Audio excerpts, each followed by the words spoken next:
2024 was a pretty big year for the Pan Jamaica Group. They reported massive profits, or consolidated net profits, of $6 billion, Jamaican dollars, that is. So we need to find out what is their secret. Joining us now to discuss is CEO Jeffrey Hall.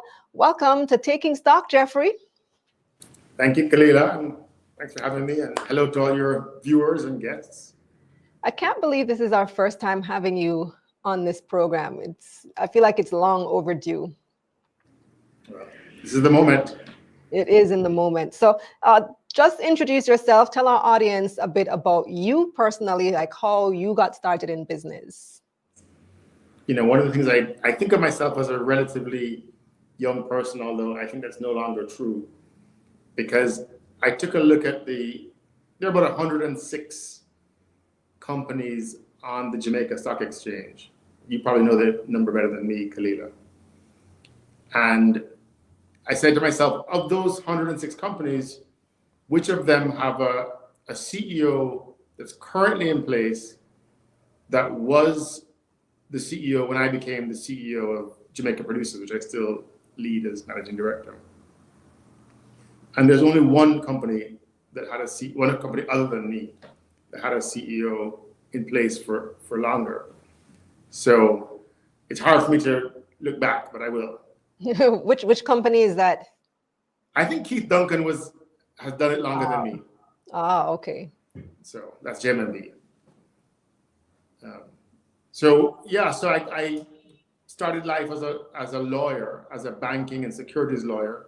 They call it a Wall Street lawyer in New York City. So I was called to the New York bar. And this would have been in the late 1990s. And round about that time, there was a massive meltdown of the Jamaican financial sector. And the institutions that we now think of as being the base of Jamaica's financial sector, with some very notable exceptions, would have had to seek government intervention. So they were essentially bought out by the government. The government took control of these institutions.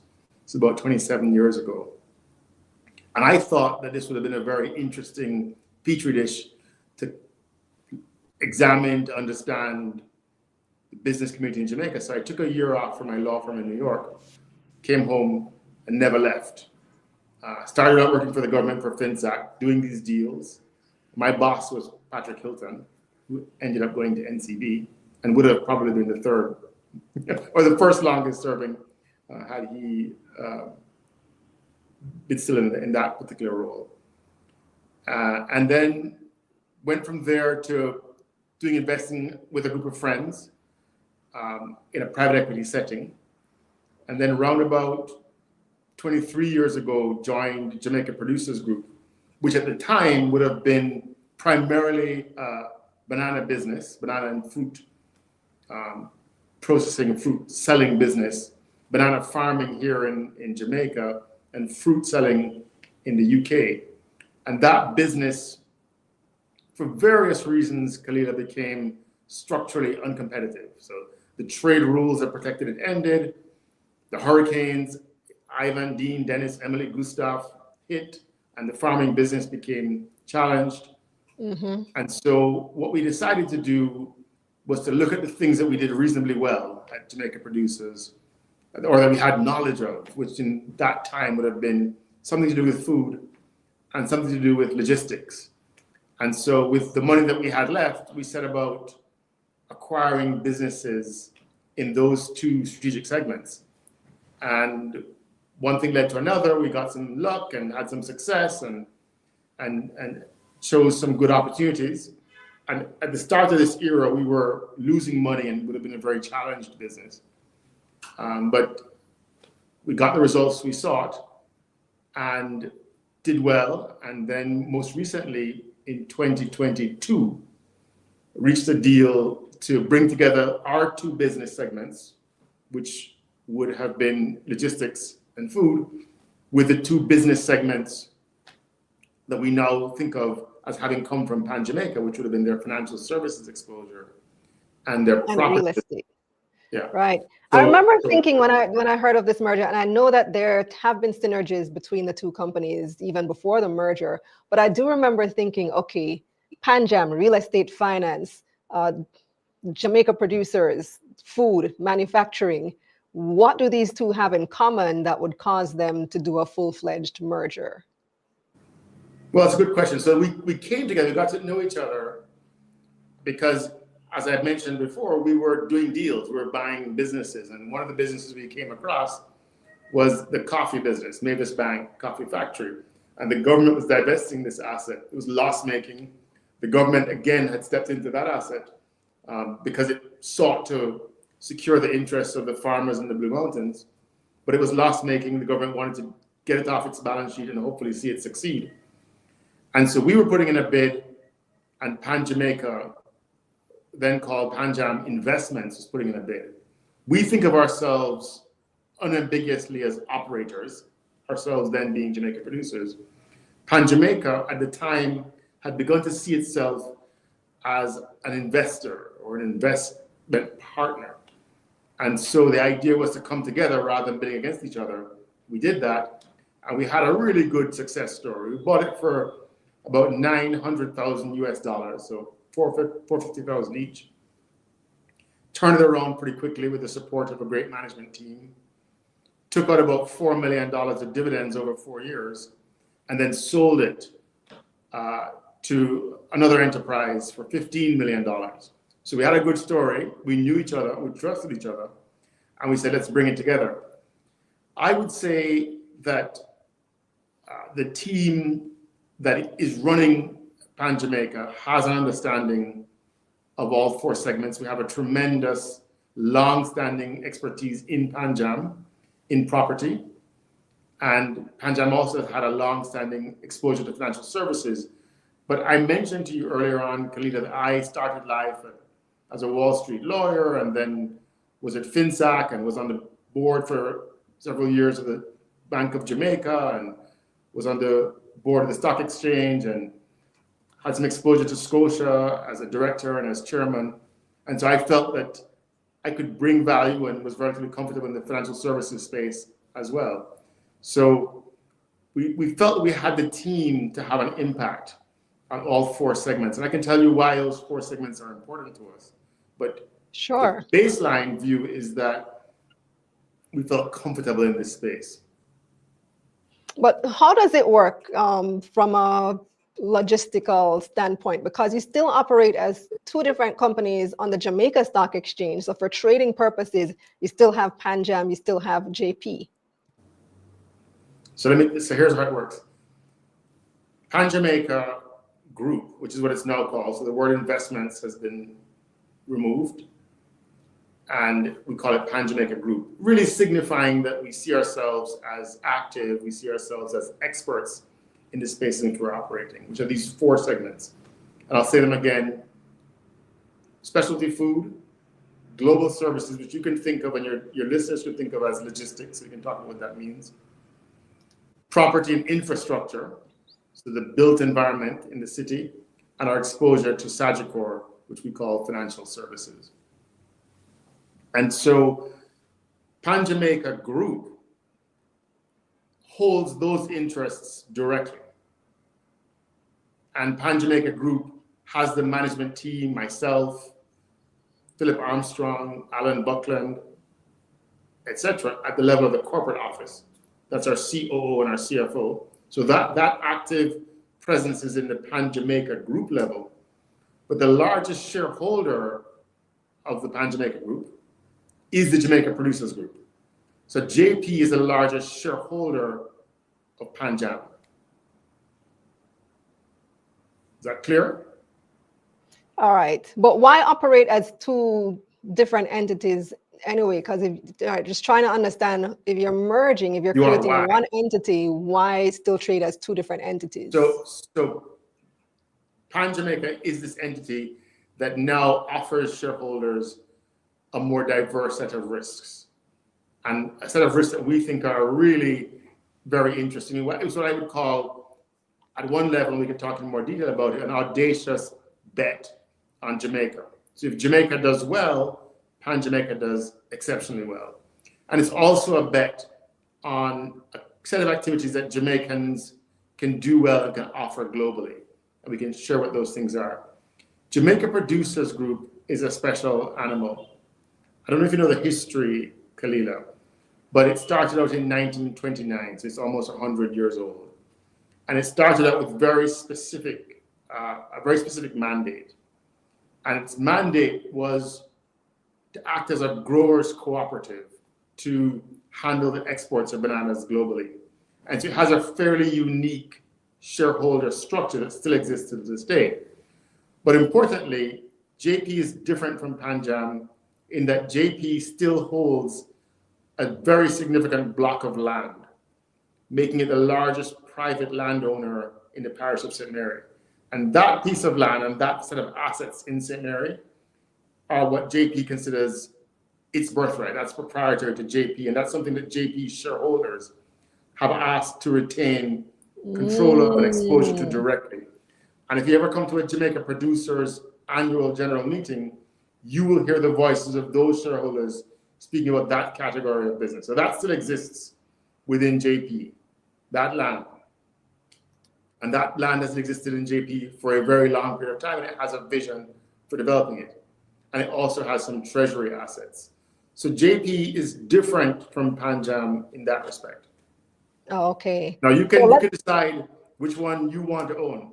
If you don't want exposure to that land in St. Mary, then you're a more natural PJG shareholder. But we know for sure, Kalila, that there's some very serious shareholders that want that additional exposure. And they've had it for a long time, and we're not going to take it from them.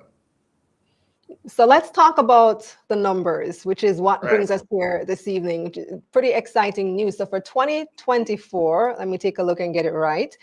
Revenues were up 38% to $40 billion. And then net profits were up 63% to $6 billion.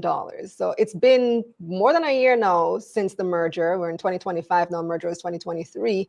What's driving this growth?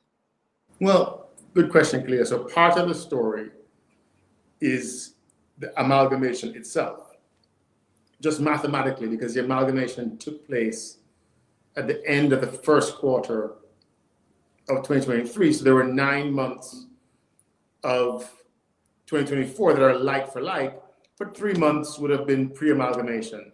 So that's a piece of the difference. Now, that piece doesn't really tell you the whole story, because the whole story is one of substantive growth in earnings. And you can see it in Q1, where the earnings growth continued, with Q1 earnings showing over 100% growth at the level of profit to shareholders. So something underlying the business is doing well. Frankly, we think the story is that we're getting the benefit of the consolidation, is that we're getting the benefit of diversification, is that we are attending to performance management, is that we put in place strong governance rules. Now, we have 4 divisions.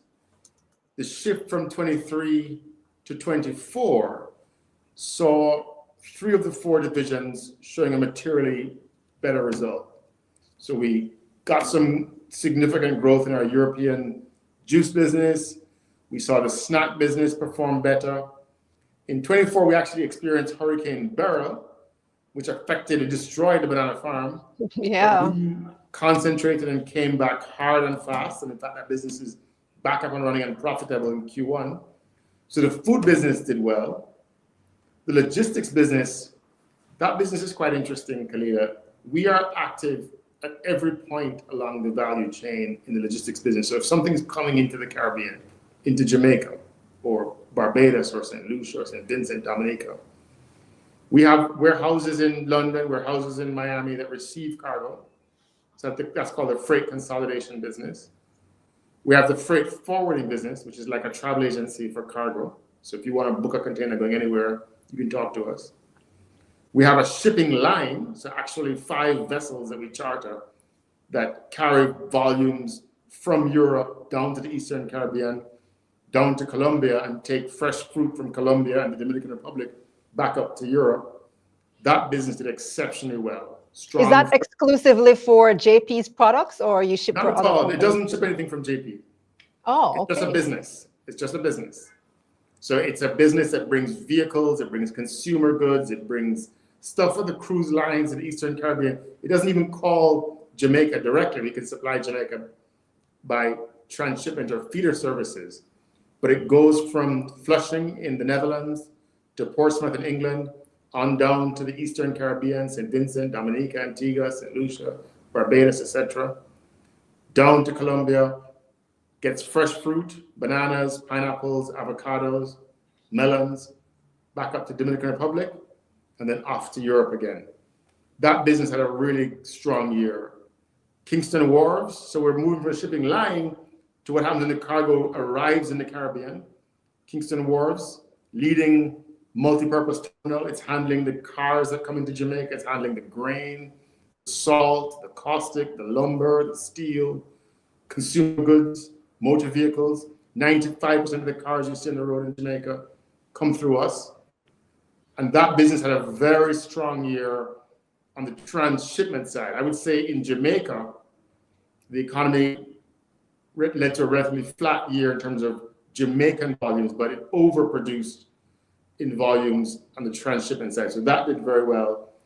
And then Kingston Wharves has over 300,000 square feet of warehouse space that receives cargo and then releases it into the economy. So the logistics business did very well, 23 to 24, and continues to be just fine in 2025. And the property business, we took a one-off gain because we started to rationalize that business. But even if you normalize for the gain, certainly if you normalize for the gain in 2025, Q1, doing well, doing what it's supposed to do. We've concentrated the business to focus on 4 very specific clusters of assets. So our business model is a little different from some of the other property investors. Other property investors say we're going to, buy a building in Sav or a building in Port Antonio or a building in Ocho Rios or Montego Bay or Kingston. What we want to do is have a network or a cluster of assets that can strengthen each other because it's an ecosystem. If, one amenity helps the other, whether it's parking or business hotels or retail or commercial. So that network of buildings is the focus. And it performed. It did well. Occupancies are up in the mid-90s in that business. The hotel came off the ground, the Rock, started to perform. It's now doing what it's supposed to do. And as it gets some muscle memory with its guests, it's doing better and better. TripAdvisor scores are improving. We also have exposure to the Courtyard Marriott in New Kingston. And so our clusters of property are in downtown Kingston, very iconic buildings, the Scotia Center, the Rock Hotel. In New Kingston, the PanJam building, the Tourist Board building, the IBM building, etc. Courtyard Marriott investment. And so then definitely landmark buildings in those areas. And so we want to everybody know PanJam building, yeah. Buildings. And then the final segment is we're beginning a conversation about how should we approach Montego Bay. What's the right way to enter into that space with a similar type of cluster. That's an important step, preliminary stage. Well, in Kingston, you're known for large buildings. In Montego Bay generally is not known for that type of infrastructure. So what's the thinking as you contemplate entering Montego Bay? So the thinking in all, the whole narrative, any business I talk about, we're going to be talking about whether we believe we bring some expertise to the shareholders that can create value for them. So we're not just investing. We think we are going to do something that we know something about, that we've been doing for a long time. And so we think in the real estate space, we know something about retail. Think of Manor Park, where you have the signature quick serve restaurants in the country. They're there publicly so you can see them, the KFC, the Burger King, the Island Grill, the Sugar and Spice, the Krispy Kremes. I don't want to leave anybody out, but you get the picture. So we think we can bring retail into a Montego Bay setting. Then there's commercial offices where we have long had signature tenants in banking, the headquarters of the major banking institutions, major audit firms, global services providers of various kinds, government. So commercial offices is something we think we have a right to win, we can do well at. And then the final thing would be, if appropriate, I don't think that we will establish that yet, but if appropriate in our clusters, we will look at business hotels. And so that's the formula on the real estate side. The last bit, year on year in 23 to 24, which is what you asked me about, Kalila, the financial services business had some Right. connected So to. it was still profitable, your financial services division, but those profits are down. But the profits are down. So let's hear why. What happened? Sure. So 23 to 24, good results in the commercial banking business. Good growth in insurance revenues, 12% growth in insurance revenues. We're talking about Sagicor. But Sagicor had to make adjustments in the way it treats certain parts of its P&L, the way it accounts for certain assets and liabilities, because of IFRS 17, had to fine-tune its accounting models. And so in that period, notwithstanding the growth in revenues, we took a year-on-year reduction. That story has since normalized with the And Q1. just to clarify for the viewers who may not be aware, you own 30% of Sagicor. Correct. So 30.2% of Sagicor is an asset of the PanJamaica Group, and I'll tell you why we love that asset. But from 23-24, its earnings were down somewhat, but it came roaring back in Q1 of 2025 with a strong result in its insurance segment, improving story in the one you care about, which is the investment bank, and an overall good result for the business. And so the story, Kalila, and I think I've kind of run through it because it sounds complicated and it sounds like a lot, but there's no significant one-off story. This is a performance story year over year that comes from us trying to double down on the things which we have long-standing expertise in. All right. So speaking of the financial portfolio as well, at your recent AGM, you also announced plans to divest a mix of listed equities and funds worth about $6 billion or million? Billion. Why did you guys decide to do that? We haven't done it yet. So we took a decision to do it. And it's all going to come across as very consistent. So to be direct, many of these assets would have been logically accumulated when PanJam would have seen itself as an investment company. So it was comfortable holding a range of marketable securities, global investment funds of various kinds. What we have observed, and you can look at the numbers, your listeners can open the annual report of Jamaica Producers and look back at it, take a window of 10 or 15 years. The goal was to compound shareholders' equity, and this is net of dividends, but it becomes higher if you include dividends, of north of 15%, but it turns out to be closer to 18%.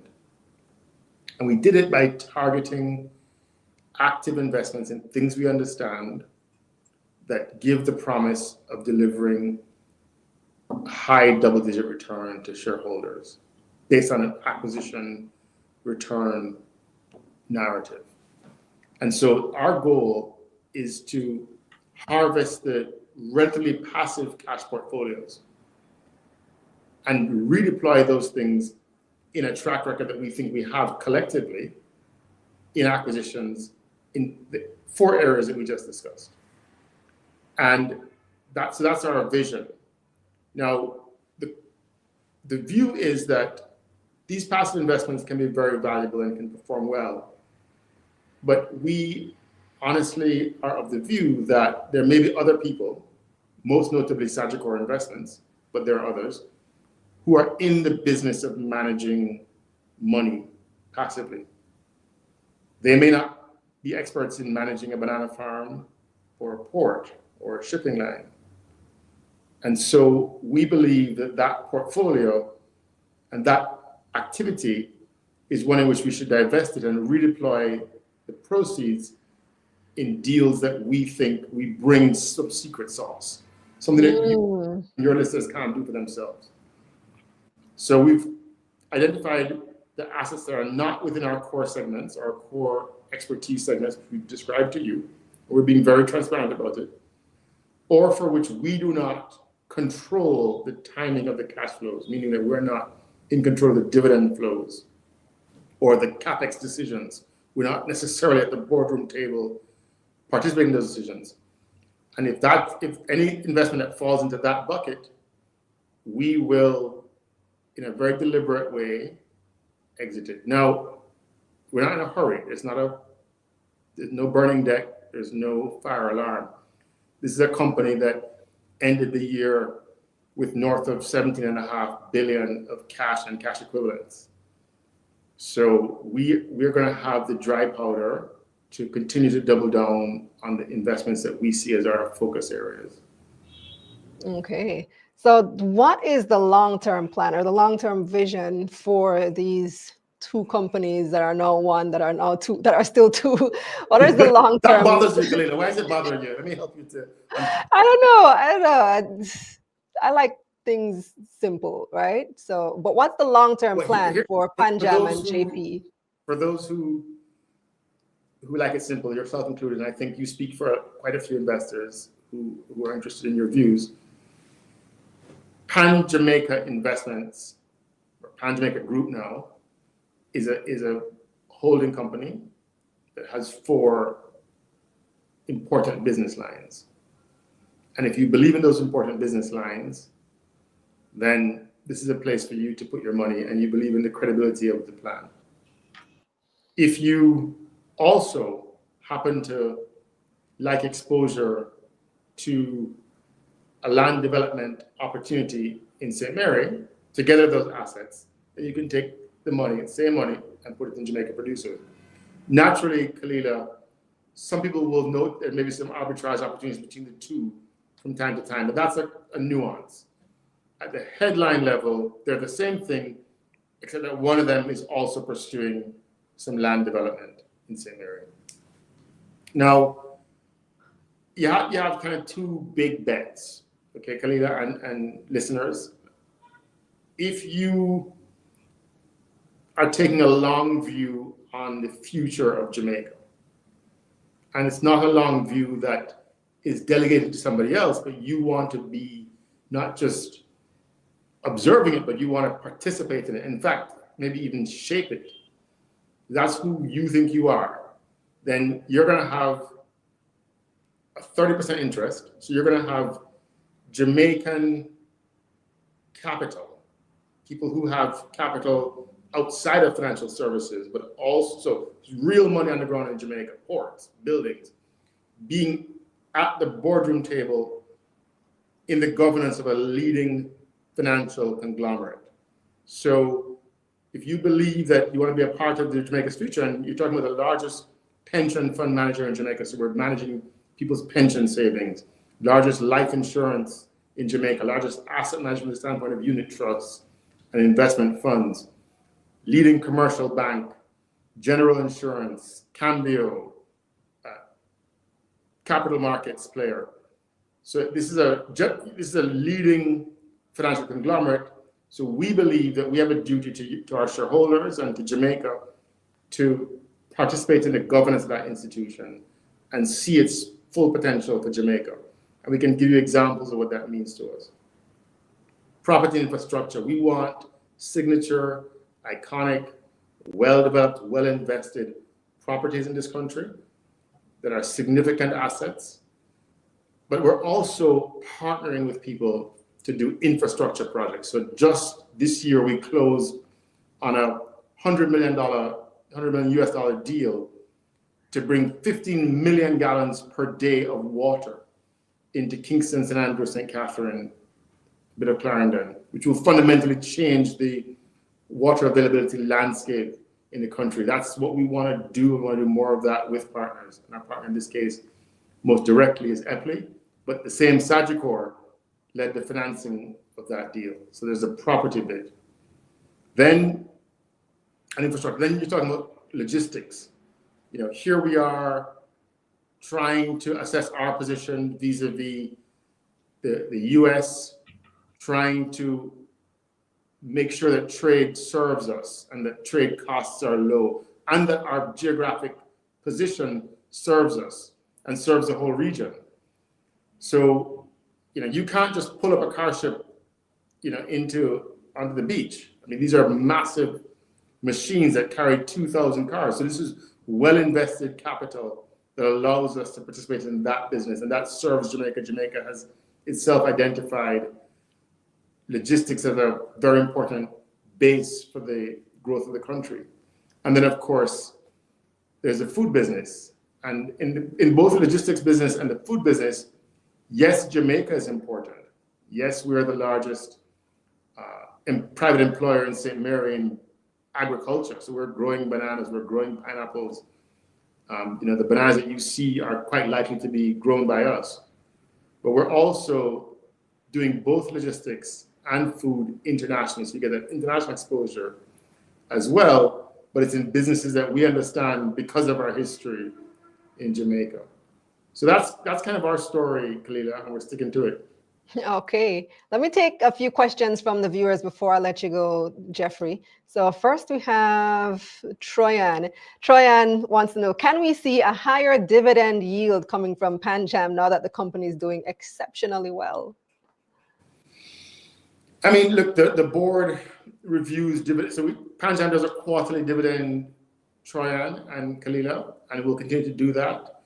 Obviously, we have a view that we want, as I've expressed and been transparent about, we want to save some opportunity, something meaningful in the acquisition space. So that's important to us. But we are targeting a relatively constant percentage of profits, which can be reviewed. And so as profits grow, the short answer is dividends should grow as well. Philip wants to know, what are the plans to develop the JP land in St. Mary? Okay, so Kalila, we have people who want that, or at least want to understand it.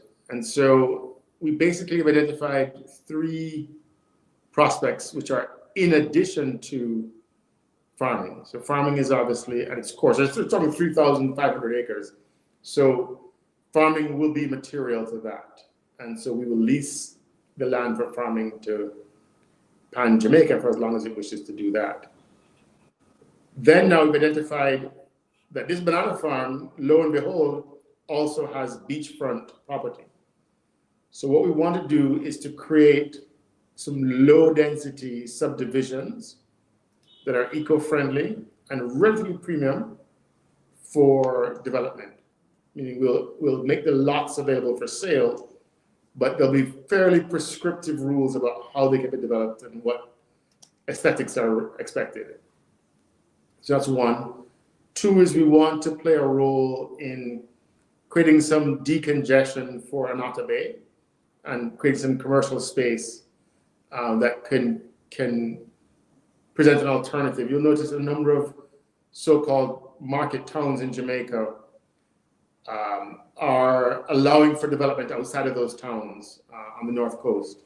And so we believe that the time will come for St. Mary to do that. So we want to plan that ahead of it happening.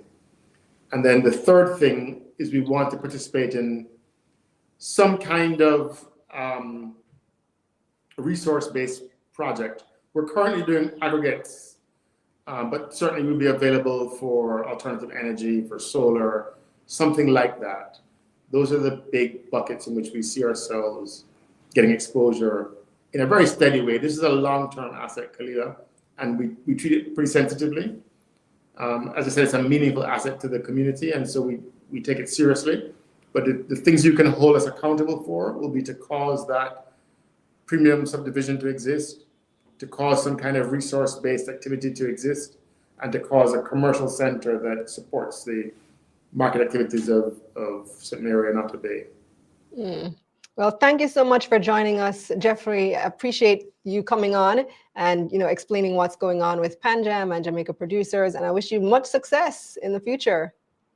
Thank you. What is it? Let's money. Let's do Let's money. get this money. Let's get this money. That's right. So we'll have you back on when you move into Montego Bay. That's Jeffrey Hall from PanJamaica Group. Thanks so much for him to joining us.